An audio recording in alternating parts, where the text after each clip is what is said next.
eShooter sent me their new Sentry 1 Pro wireless target training system. They also sent me an additional target to test out and review. This is a Bluetooth controlled automatic target set used for dry fire training only, which means no BBs. This target system is neat in that it can allow you to practice shooting and the motions of the sport in the comfort and privacy of your own home without having large room requirements and without creating a dangerous mess in your house. As a disclaimer, you have to use a bit of common sense, and as with anything Airsoft, don't practice or use this target out with your Airsoft gear in public spaces or spaces viewable by the public. The target works by detecting a laser to read that it's been shot, and it'll fall down and reset based on the training mode used. If you get the target set, it comes with both a laser and a target for marginal cost savings. You can also order additional targets or lasers if you want to train using a wider range of course setups, or to use multiple rifles, or if you want to use their battle mode and practice with friends.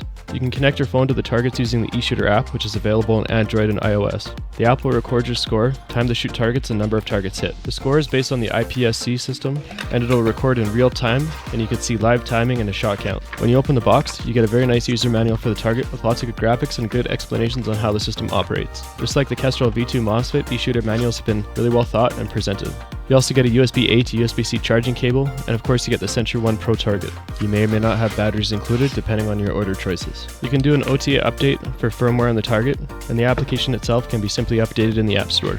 I did notice after an OTA update that the target received a purple LED light. There's no meaning for a purple LED light in the manual, but I think it just means that the update was completed.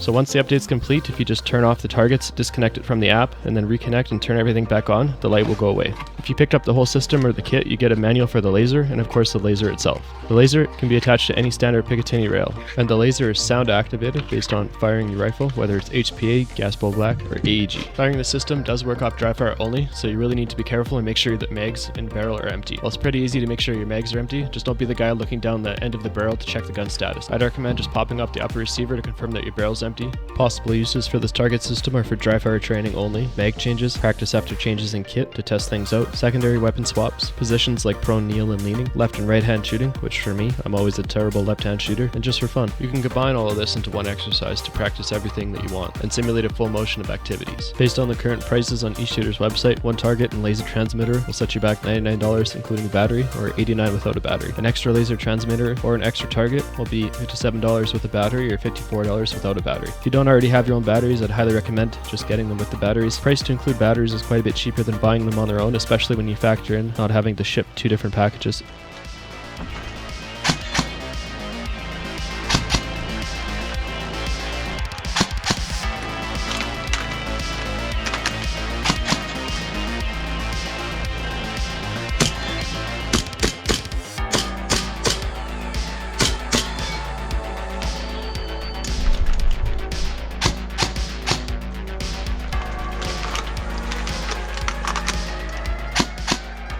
As another tip, because this relies on dry fire, if you have a gas blowback pistol that locks back and empty, you have to disengage such feature. For short stroke pistols, this is not to worry, and the easiest way here is if you don't have a short stroke kit, you can install a plastic washer, or you can get a short stroke kit and install just 1 or 2 buffers on your pistol, which is just enough to avoid it locking back on empty. One thing you want to consider when picking up this target system is a way to charge the batteries. You can pick up an external battery charger that can accommodate one or many batteries of all sorts of types, including both the 18650 and the 16340 batteries, which are required for the system. You can get one of these chargers on Amazon for $15 to $20. For the laser, you have to use an external charger because there's no USB port on the laser to charge it directly. For the target base, you can actually charge using the USB-C cable and the port on the base itself. When eShooter sent me this target to review, it didn't come with any batteries, so I had to find some on my own. I was able to salvage some batteries from a rechargeable tactical flashlight, which gave me an 18650 battery. When you're handling the base target, just make sure not to manually pull up the target. Once you install the battery and power it on, the target will automatically pop up. As a tip, the target will not automatically go down when you turn the power off, so if you wish for the target to be down or flat for storage, then you need to make sure you shoot them down before you power them off. I think it would be nice if the power off switch automatically set the target down, so it would be more convenient for stacking and storage.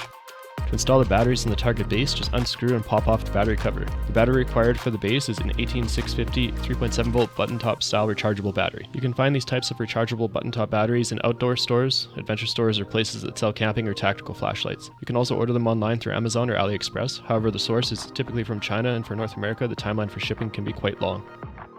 I mentioned this to eShooter, and they actually have since introduced options right from their website to buy it with the targets, including batteries, which is a great option. When you power on the targets, they'll first flash blue until you connect to your phone via Bluetooth.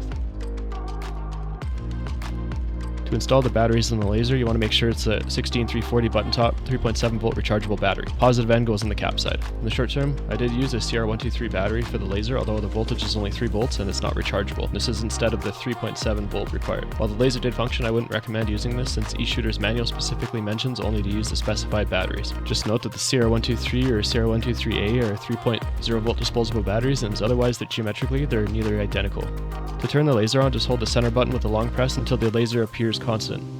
If you want to keep the laser on constantly for aiming and adjustment purposes, just press and hold one of the 2 side wing buttons. Turn the top adjustment wheel for up and down centering and the side wheel for left and right centering. Make sure you align your sight and your laser for your approximate distances that you'll be shooting at.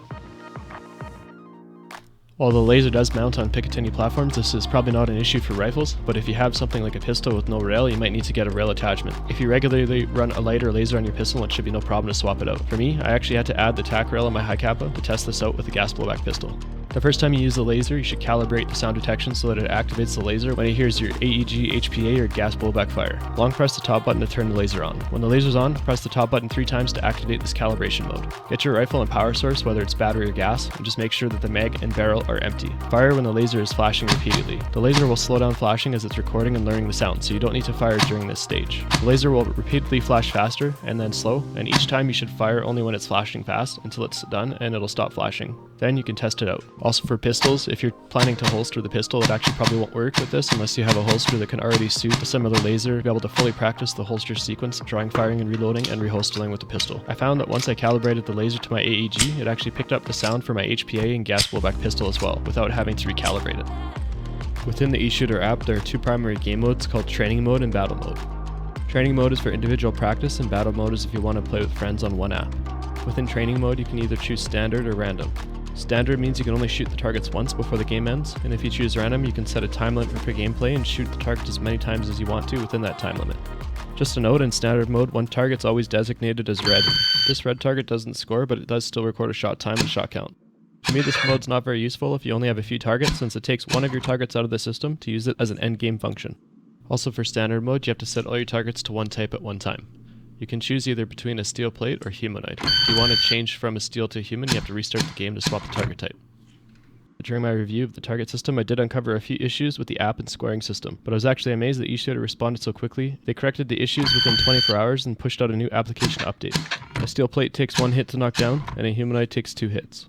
Random mode is my preference, especially if you have a limited number of targets. In random mode, you could shoot your targets multiple times on a time limit up to 120 seconds or 2 minutes. And they'll just keep popping back up and cycling randomly between the available target types, including steel, which is green color, humanoid, which is a blue color, and hostage, which is orange. If you shoot a hostage, you actually lose 10 points. In both game modes, you can set your start time to vary between 1 to 10 seconds. This will just give you some time to put your phone down and then focus on the targets.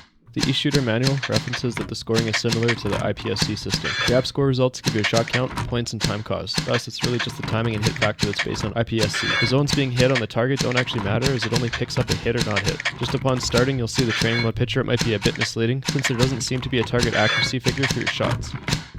As mentioned, there's also a battle mode, however it's a little bit less useful with only 2 targets. Ideally, you could have at least 2 targets per person or a total of 4. So of course, for battle mode, you need at least 2 players to play against somebody. With only 2 targets, it assigns 1 target per player, so really it just makes 1 green, 1 blue, 1 for each player. The target types don't differ, there's no steel plate or humanoid anymore. It's simply a timing competition for one-shot hits on each target for each player. The target system light sensitivity was also something I considered. The target is marketed as being able to shield from outside light pollution, since even natural light or standard light bulbs emit some red wavelength light similar to the laser. I tested this out with standard overhead lights on the target and it seemed to work well in this typical lighting condition. The target reacted as hit when the laser fired on nearly any corner of the white surface. The white surfacing material is a bit reflective and will help guide any red light hitting it towards the center sensor. I also tested the target in dark conditions, with or without some supporting lights, and it functioned well. But when I tested the target with a very bright light aimed directly at it, I did find it influenced its ability to detect or reflect light to the center of the target. So I found that shots had to be closer to the center sensor instead of on any corner when a very bright light was shining on it. I did test out the target to see if a flashlight would activate it and knock it down. What I found was that my Olight Odin, which is a 2000 lumen high-powered flashlight, was able to actually activate the target and knock it down. If you shine the light directly on the target, it wouldn't activate it, but if you flash the light by it or move it quickly past the target sensor, it might detect it as a shot. Under typical lighting conditions, I found no issues. What I'd do is just avoid using any high-powered flashlights as part of your practice, or turn them onto a low mode. Otherwise, they could accidentally activate the target. To be fair, I had to have this flashlight very close to trick the target into thinking it was the laser, so at range you might not have an issue. Overall, for average light conditions, the target sensitivity performed very well, and I had no other issues other than my bad aim. One thing I wanted to check is how fast the laser activates and if it can respond to every shot. Basically, the laser will activate on semi-auto firing modes only. If you spam semi too fast, it may not fire in every instance. The laser does seem to pick up pretty well in double taps, which is my preferred practice firing for airsoft. If you spam full auto or burst, it won't detect every shot, so just stick to semi only for this one. I recommend having at least 2 targets because having more than one target is ideal to practice transitions and movement between more than one target.